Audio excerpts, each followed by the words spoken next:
Assalamualaikum warahmatullahi wabarakatuh. Perkenalkan, nama saya Aldi Ramdan Prastia dari Universitas Mercu Buana, jurusan Teknik Sipil. Di sini saya ingin membahas forum 12, yaitu modul membahas modul ke-12, pendidikan anti korupsi dan etik UNB.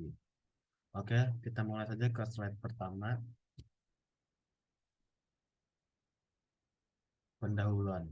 Berdasarkan laporan Lembaga Transparansi Internasional atau TI yang selalu menerbitkan hasil survei Corruption Perception Index sejak tahun 1998, Indonesia selalu berada di deretan atas negara terkorup di dunia. Pada tahun 1998, Indonesia pada peringkat ke-6 setelah Kamerun, Paraguay, Honduras, Tanzania, dan Nigeria. Pada tahun 1999, Indonesia berada pada peringkat ketiga setelah Kamerun dan Nigeria. Pada tahun 2000, Indonesia pada peringkat kelima setelah Nigeria, Yugoslavia, Ukraina, dan Azerbaijan. Pada tahun 2001, Indonesia pada peringkat keempat setelah Bangladesh, Nigeria, dan Uganda.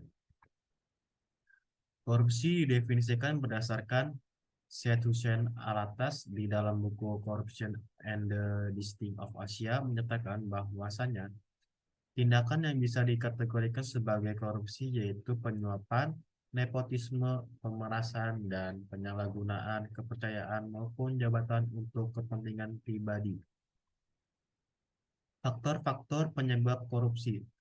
Terdapat 4 hal faktor penyebab yang dapat dikemukakan dari perilaku koruptif dari para penegak hukum, yaitu kesejahteraan atau gaji rendah, akan tetapi lifestyle-nya tinggi. Yang kedua itu adanya ketidakpercayaan timbal balik di antara penegak hukum itu sendiri. Yang ketiga itu akibat pola korupsi yang terjadi pada masa Orde Baru. Dan yang terakhir itu tidak adanya standar profesi bagi advokat menurut UU tahun 2022.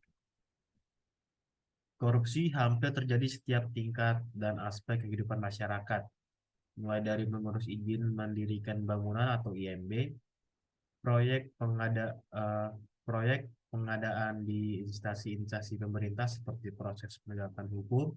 Praktik korupsi sudah sedemikian hebatnya mewarnai keseharian bangsa Indonesia. Dalam ungkapan MH, korupsi pada situasi yang demikian sudah dianggap sebagai budaya bangsa.